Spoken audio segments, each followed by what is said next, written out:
உயிர்த்தெழுந்த ஆண்டவராகிய இயேசு கிறிஸ்துவின் இனிய நாமத்தினாலே உங்களை அனைவரும் அன்போடு கூட வாழ்த்தி வரவேற்கின்றோம். உயிர்த்தெழுந்த திருநாளுக்கு பின்வரும் 4ஆம் ஞாயிறுக்குரிய ஆராதனையில் பங்கு பெறும்படியாக இருக்கிற உங்கள் அனைவரையும் ஆண்டவர் ஆசீர்வதிப்பாராக. கண்களை மூடி ஆண்டவரை நோக்கி பார்ப்போம், ஜெபம் செய்வோம். எல்லா நன்மைக்கும் ஒற்றுக்கும் காரணமாயிருக்கிற அன்புடைய சுவாமி, மனமகிழ்ச்சியான அந்த காலை வேலைக்காக உள்ளத்தின் ஆழத்திலிருந்து நம்மை ஸ்தோத்திரிக்கிறோம். எத்தனையோ மனிதர்களுக்கு கிடைக்காத இந்த அரிய தருணத்தை நீர் எங்களுடைய வாழ்விலே தந்து நன்றாக ஜீவன், சுகம், பலன், ஆரோக்கியம் பெற்றுக்கொள்வதற்கு ஆண்டவர் ஆசீர்வதித்திருக்கிறீர். குடும்பத்தின் தேவைகளையும் நீர் சந்தித்து வழிநடத்தி தந்திருக்கிறீர். அதற்காக உள்ளத்தின் ஆழத்திலிருந்து நம்மை ஸ்தோத்திரிக்கிறோம். தகப்பனை இம்மட்டும் வழிநடத்தின தேவன் இனிமேலும் இம்மானுவேலராக நீர் எங்களோடு கூட இருந்து எங்களை தொடர்ந்து வழிநடத்தி தந்துள்ளுங்க. தகப்பனே, இதை கண்டு கொண்டிருக்கின்ற ஒவ்வொரு பிள்ளைகளையும் உம்முடைய ஆணிவாய்ந்த கரங்கள் தொட்டு ஆசீர்வதிப்பீராக. தகப்பனே, இதோ எத்தனையோ மக்கள் இறை ஆசீர்வாதத்தை சுதந்திரத்துக் கொள்ளும்படியாக, சமாதானத்தை பெற்றுக்கொள்ளும்படியாக உம்முடைய சமூகத்தில் கெஞ்சி மண்டாடுகின்ற ஒவ்வொரு பிள்ளைகளுடைய சத்தத்தையும் நீர் கேட்டு அவர்களை சுகபத்திரமாய் வழிநடத்தி தந்துள்ளுங்க. இன்றைய நாள் முழுவதும் நீர் எங்களை ஆசீர்வதிப்பீராக. வருகின்ற நாட்களையும் நீர் கண்ணீர் மணிவோடு எங்களை பாதுகாத்துக் கொள்ளுங்க. இறைமைந்த இயேசு கிறிஸ்துவினுடைய ஜெபக்கிற அன்பின் பரலோக தந்தையே, ஆமென். ஆண்டவருடைய நாமம் மைப்படும்படியாக கிறிஸ்துவ கீர்த்தனைகளிலே 380வது கீர்த்தனை எண் 380. கர்த்தரை நம்பியே ஜீவிப்போம், கவலை கஷ்டங்கள் தீர்ந்திடும், கைவிடா காத்திடும் பரமனின் கரங்களை நாம் பற்றிக்கொள்வோம் என்ற பாடலை பாடி ஆண்டவருடைய நாமத்தை நாம் மகிமைப்படுத்துவோம்.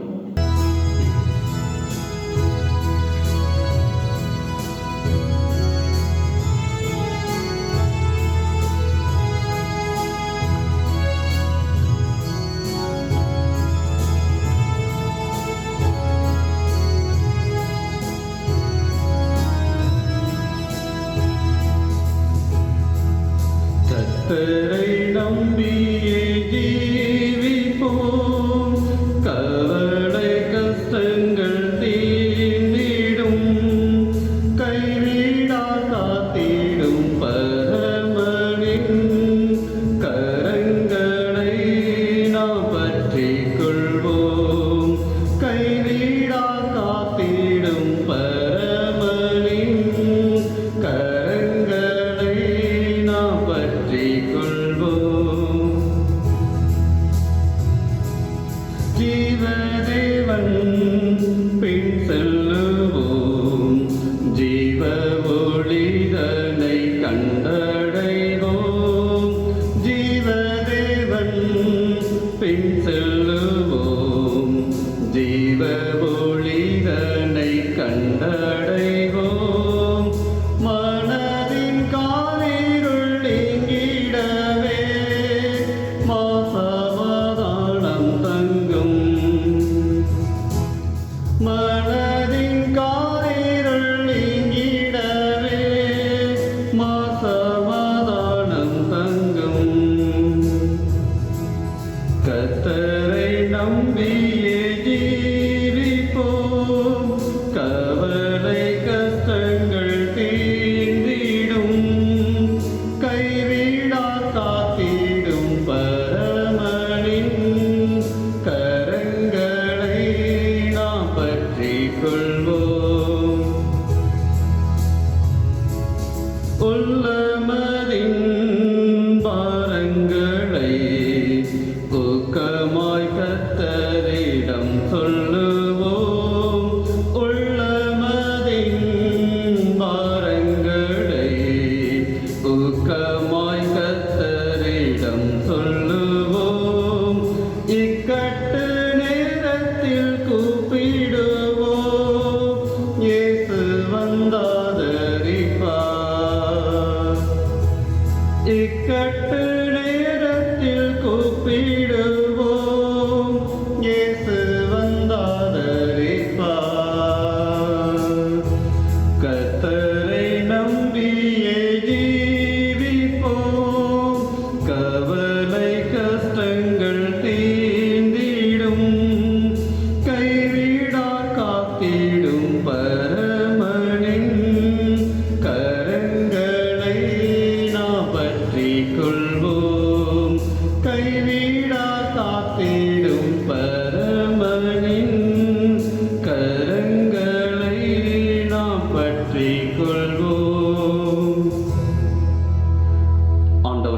தியானிப்போம்.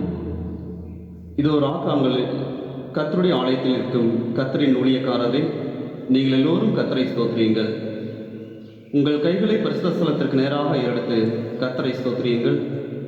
வானத்தையும் பூமியும் உண்டாக்கின கர்த்தர் சீயோனிலிருந்து உன்னை ஆசீர்வதிப்பாராக. ஆமென். இன்றைய நாளுக்குரிய திருமறை பாடத்தை நாம் வாசிக்க கேட்போம்.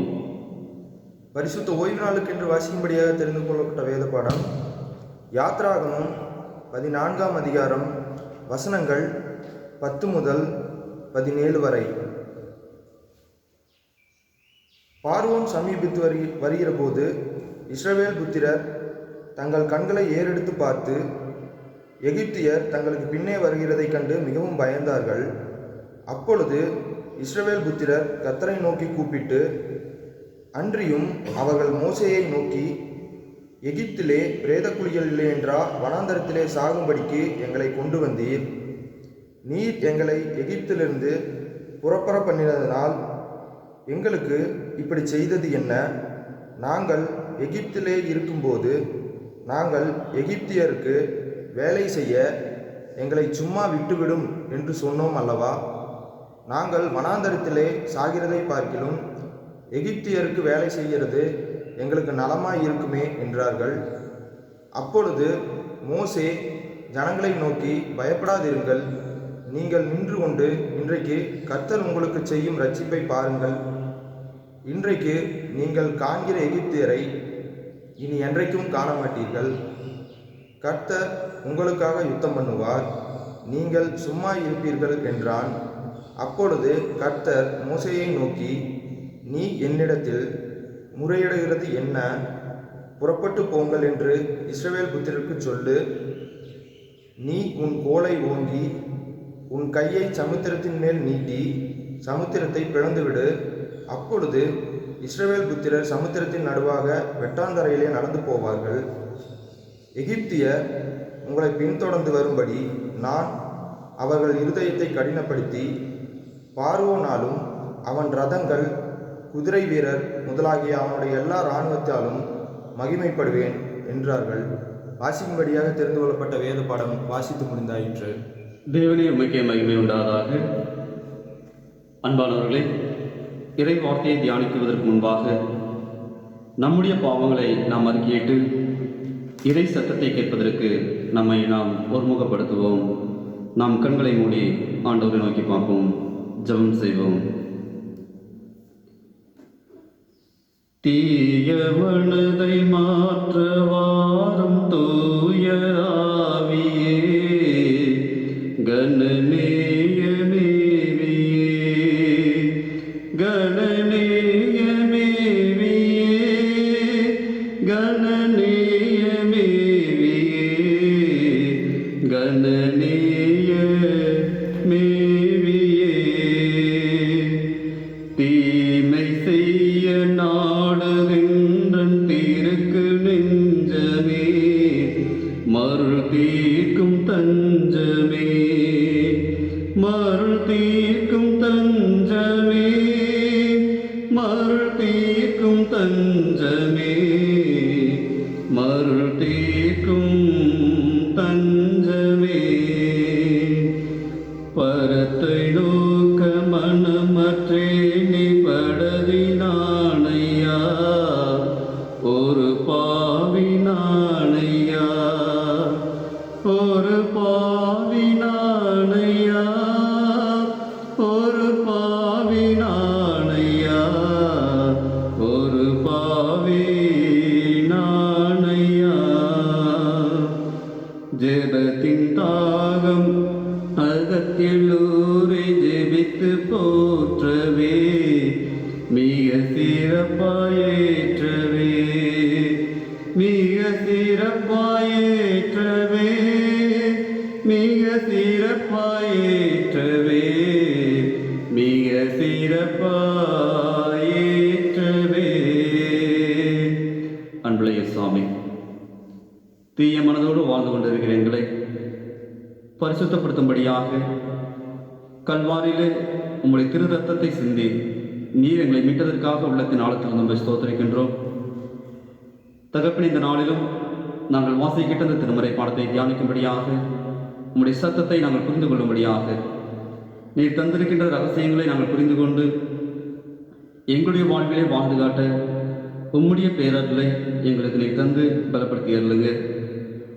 உம்முடைய இறை வார்த்தையை புரிந்து கொள்ள முடியாதபடி எங்களுடைய இருதயங்களில் பாவ கரைகள் இருக்கும் என்றால் உம்முடைய திருரத்தத்தினாலே கழுவி எங்களை சுத்திகரித்து உம்முடைய மகனாக மகளாக நீர் எங்களை அங்கீகரித்து ஆசீர்வதித்து வழிநடத்தி தந்துள்ளுமாறு இரமேந்த நேசு கிறிஸ்து வழியாற்றும் அன்பின் பலவு தந்தையே, ஆமென். உயிர்த்தெழுந்த ஆண்டவராய் இயேசு கிறிஸ்துவின் இதே நாமத்தினாலே உங்கள் அனைவருக்கும் அன்பின் வாழ்த்துக்களையும் ஸ்தோத்திரங்களையும் நாங்கள் தெரிவித்துக் கொள்கின்றோம். பிரியமானவர்களே, திருநிலை திருச்சபையின் வழியாக இன்றைய நாளிலும் நமக்கு கொடுக்கப்பட்டுள்ள தலைப்பு கிறிஸ்துவே வழி என்ற தலைப்பின் கீழாக நீங்களும் நானும் சிந்தித்து பார்க்க கடமைப்பட்டிருக்கின்றோம்.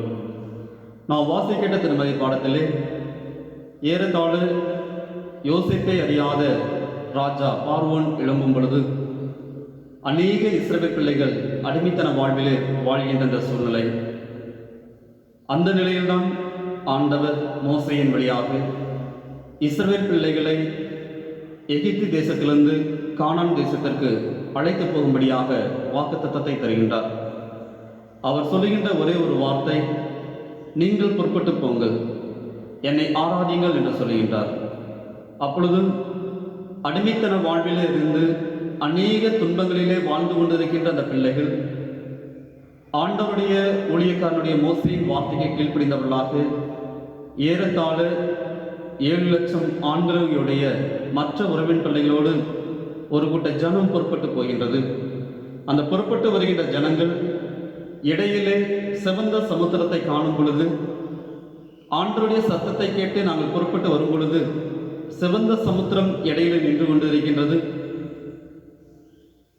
பார்வோனுடைய சேனைகள் பின்னாக தொடர்ந்து வருகின்ற அந்த நிலையில் உலகம் சொல்லுகின்ற அந்த நிலை, உலகத்திலே ஏற்படுகின்ற அந்த பயத்தை அவருடைய இருதயத்திலும் காண முடிகின்றது. அவர்கள் மிகவும் பயந்தார்கள். அப்பொழுது இஸ்ரவேல் புத்திரர் கர்த்தரை நோக்கி கூப்பிடுகின்றார்கள். நம்முடைய வாழ்விலும் ஆண்டவராய் இயேசு கிறிஸ்துவை விசுவாசித்து அவரோடு கூட பயணிக்கின்ற அந்த நாட்களிலே இந்த நிலையிலே வருகின்ற அந்த சூழ்நிலை, பல்வேறு பிரச்சனைகள் நமக்கு முன்பாக நின்று கொண்டிருக்கும், பல்வேறு துன்பங்கள் நம்மை துரத்தி கொண்டு வந்திருக்கும். இந்த சூழ்நிலையிலே நாம் பயப்படக்கூடாது. இரண்டாவதாக, அந்த மக்கள் முறையிடுகின்ற ஒரு வார்த்தை என்னவென்றால், நாங்கள் எகிப்திலே இருக்கும் பொழுது நாங்கள் எகிப்திற்கு வேலை செய்ய எங்களை சும்மா விட்டுவிடும் என்று சொன்னோம் அல்லவா?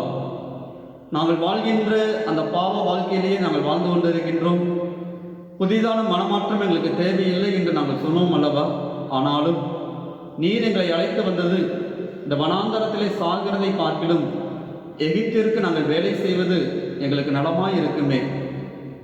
நாங்கள் எவ்வளவு துன்பப்பட்டாலும் அந்த எகிப்தியர் என்ற பாரம்பரியத்திலே அடிமைத்தன வாழ்விலே வாழ்ந்து கொண்டிருக்கிற நாங்கள் நன்றாக இருந்தேமே.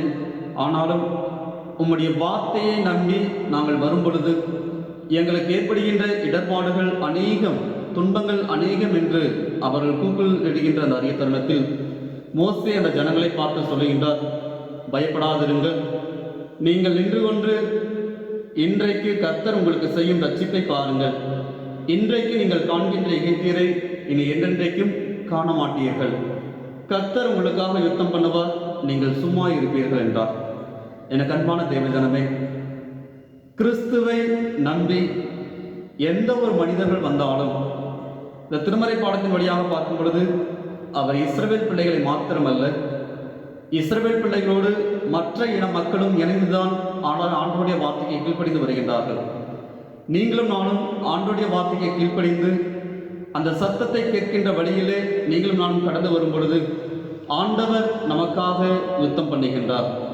உலகத்திலே எத்தனையோ விதமான துன்பங்கள், தொல்லைகள் நம்மை சூழ்ந்து வந்தாலும், நம்மை ஒரு கூட்ட ஜனம் பழிவாங்க வேண்டும் என்று துரத்தி கொண்டு வந்திருந்தாலும் ஆண்டவர் நம்மை கனிமணி போல பாதுகாத்துக் கொள்கின்றார். எவ்விதமாய் பாதுகாத்துக் கொள்கின்றார்? அதற்கு இயேசு, நானே வழியும் சத்தியம் ஜீவனுமாய் இருக்கிறேன், என்னை அல்லாமல் ஒருவனும் பிதாவினிடத்தில் வரான் என்கின்றார். ஆண்டவராய் இயேசுவானவரை நோக்கி நீங்களும் நானும் வரும் பொழுது நம்முடைய வாழ்நாள் முழுவதும் நமக்கு தேவையான சகலவித பாதுகாப்பையும் ஆண்டவர் நமக்கு தருகின்றார். இரண்டாவதாக சரீரத்திலே சுகத்தை தருகின்றார். மூன்றாவதாக அழிவில்லாத ஆன்மாவை பாதுகாக்கின்ற உன்னத பணியை ஆண்டவர் செய்கின்றார். அங்கே கவனித்து பாருங்கள், செங்கடல் பிளந்து விடுகின்றது. இஸ்ரவேல் பிள்ளைகள் அந்த கடல் வழியாக கடந்து போகின்றார்கள். ஜலம் ஒரு மதிலை போல எழும்பி நின்று அநேக ஜனங்கள் நடந்து போகின்றார்கள். கிறிஸ்தவத்தை ஏற்றுக்கொண்டு கிறிஸ்தவத்தோடு வாழ்ந்து கொண்டிருக்கின்ற மனிதர்கள் ஆண்டவர் தருகின்ற பாதுகாப்பிலே நடந்து போகின்றார்கள். ஆனால் கிறிஸ்தவத்தை ஏற்றுக்கொண்ட பிள்ளைகளை பழிவாங்க வேண்டும் என்று நோக்கத்தோடு நடந்து வருகின்ற அந்த பிள்ளைகளும் அவர்களுக்கு தருகின்ற அந்த பாதுகாப்பின் ஓரத்திலே அவர்கள் கடந்து வருகின்றார்கள். அவர்கள் தொடர்ந்து வரும் பொழுது அதே பாதுகாப்பை அறிந்த தண்ணீர் இவர்களை அழித்து போடுகின்றது. அதற்கு காரணம் என்னவென்றால், கிறிஸ்தவத்தோடு வாழ்கின்ற பிள்ளைகளுக்கு ஆண்டவர் பாதுகாப்பை தருகின்றார். அதற்கு அவர்கள் தேவனுடைய சத்தத்தை மாத்திரம் கேட்டு கீழ்ப்படிந்து அதன்படி நடந்து கொண்டு இருக்கின்றார்கள். ஆனால் அதற்கு எதிராக புறப்பட்டு வருகின்ற அந்த பிள்ளைகள் இவருடைய நிழலிலே அவர்கள் போகின்ற பாதையிலே பின்தொடர்ந்து வருகின்றார்கள். அவர்களுடைய பாதையிலே பின்தொடர்ந்து வரும் பொழுது ஆண்டுடைய சத்தத்தை கேட்டு அவர்களும் கடந்து வந்திருப்பார்கள் என்றால் அழிவில்லாத நித்திய ஜீவனை பெற்றிருக்கலாம். ஆனாலும் அவர்கள் போகின்ற அந்த பாதையிலே தன்னுடைய சுயத்தை நம்பி நான் கடந்து சென்று இந்த பிள்ளைகளை அழிப்பேன் என்று அவர்கள் வரும் பொழுதுதான் ஆண்டவர் மனமாறுகின்றார். யாரை அழிப்பேன் என்று அவர்கள் புறப்பட்டு வந்தார்களோ அவர்கள் அழிந்து போனார்கள்.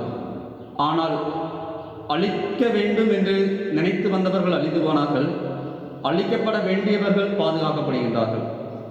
பிரியமானவர்களே, உலகத்தின் சிந்தனையிலே பார்வோன் ஏறத்தாழ அநேக ஆண்டுகள், கிட்டத்தட்ட 400-500 ஆண்டுகள் அந்த சாம்ராஜ்யத்தில் வாழ்ந்து கொண்டிருக்கின்ற மிகப்பெரிய அரசன் தன்னுடைய பதவி, தன்னுடைய புகழ், தன்னுடைய பாரம்பரியம் மிக்க அந்த மனிதன் கடவுளுக்கு விரோதமாய் எழும்பி வருகின்ற அந்த சூழ்நிலையிலே நிர்கதியாய் ஒன்றும் இல்லாமல் வாழ்ந்து கொண்டிருக்கின்ற இஸ்ரவேல் பிள்ளைகளுக்காக தேவன் இறங்கி வந்து யுத்தம் செய்கின்றார். நீங்களும் நானும் இந்த உலகத்திலே நிர்கதியாக சாதாரண குடிமக்கள். இந்த உலகம் போகின்ற போக்கிலே நீங்களும் நானும் போய்கொண்டிருக்கின்ற அந்த தருணத்தில் ஆண்டவருடைய சத்தத்தை கேட்டு நீங்களும் நானும் ஆண்டவருடைய சத்தத்தின் பிரகாரமாக வாழ கற்றுக்கொண்டோம் என்றால் நமக்கு எதிராக எவ்வளவு பெரிய பணபலம், படைபலம், அதிகாரம் மிக்கவர்கள் நம்மை சூழ்ந்து வந்தாலும் அவர்களிடத்திலே நீங்களும் நானும் ஏற்று நின்று சண்டை போட தேவையில்லை. அவளிடத்திலே நீங்களும் நானும் தர்க்கம் பண்ண தேவையில்லை. அவளிடத்திலே நீங்களும் நானும் வாக்குவாதம் செய்ய தேவையில்லை. இஸ்ரவேல் பிள்ளைகளிடத்திலிருந்து நீங்களும் நானும் கற்றுக்கொள்கின்ற ஒரு சிறப்பான காரியம் என்னவென்றால், நாம் அமைதியாக ஆண்டவர் கிறிஸ்துவின் வழியிலே நீங்களும் நானும் கடந்து போகும் பொழுது கர்த்தர் உங்களுக்காக யுத்தம் பண்ணுகின்றார். நீங்கள் அவரிடத்திலே திரும்பி எந்த ஒரு வாக்குவாதம் செய்யாதபடி நீங்கள் அமைதியாக இறை வார்த்தையை கேட்டு இறை சத்தத்திலே உங்களுடைய வாழ்க்கை என்னும் பயணத்தை முன்னேற்றத்தின் பாதையிலே நீங்கள் கடந்து வரும் பொழுது உங்களை துரத்தி கொண்டு வருகின்ற அநேக மனிதர்களை அவர் தடுத்து நிறுத்துகின்றார். அவர்கள் உங்களை காணாதபடி உங்களுக்கு மிகுந்த பாதுகாப்பை தருகின்றார். அதற்கு நீங்கள் போகின்ற வழியிலே அவர்களும் பின்தொடர்ந்து வருவார்கள்.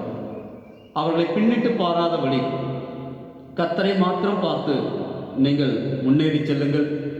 முன்னேறி செல்லும் பொழுது இஸ்ரவேல் பிள்ளைகளை பாதுகாத்த ஆண்டவர் நம்மையும் பாதுகாக்க வல்லமையுள்ளவராய் இருக்கின்றார்.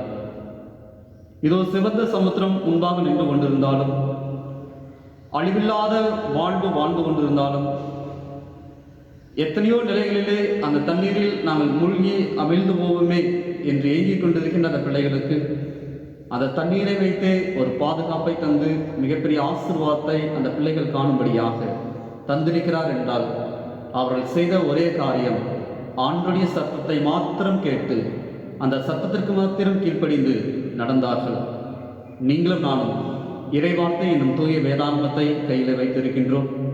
அந்த சத்தத்தை நாம் வாசிக்கின்றோம், அந்த சத்தத்தை கேட்கின்றோம்.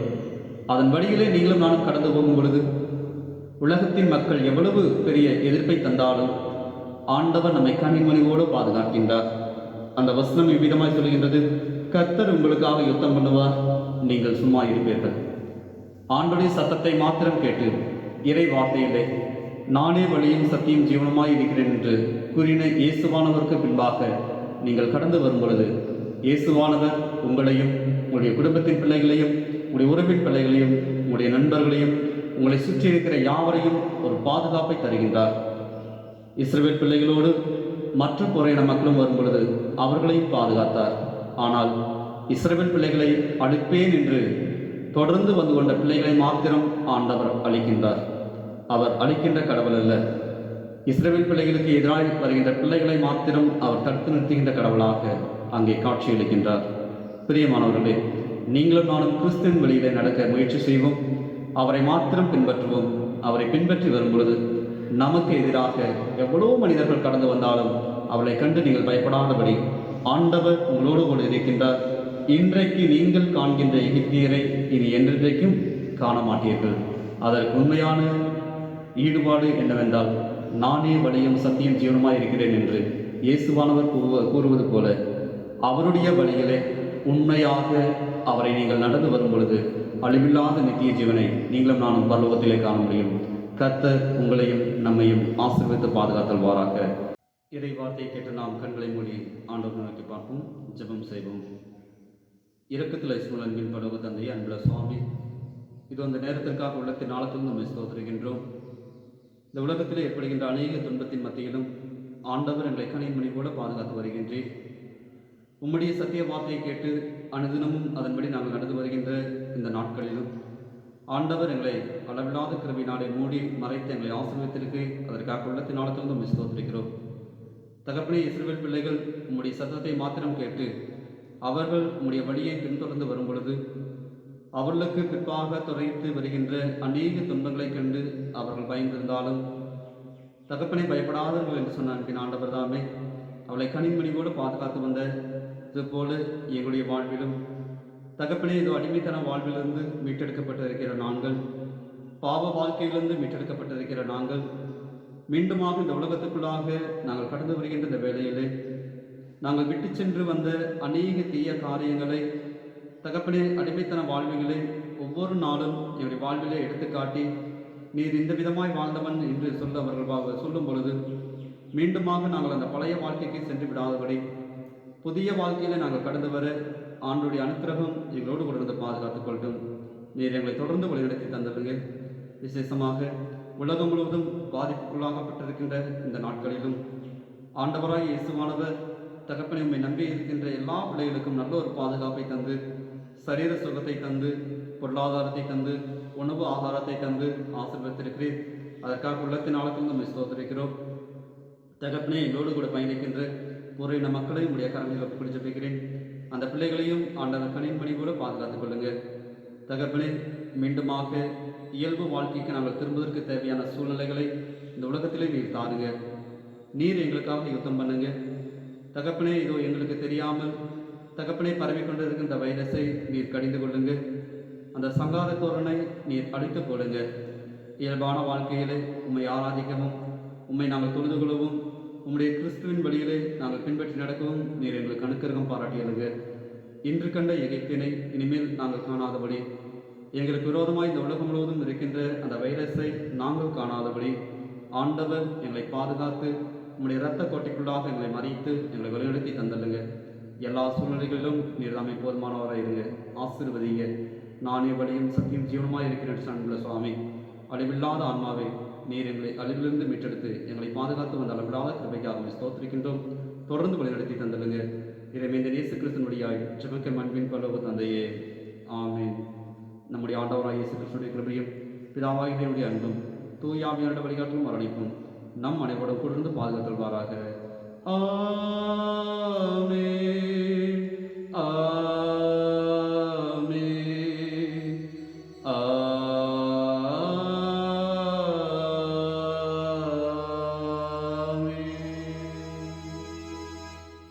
என் ஆத்மாவே கர்த்தரை ஸ்தோத்திரி, என் முழுவதுமே பரிசுத்தம் ஸ்தோத்திரி.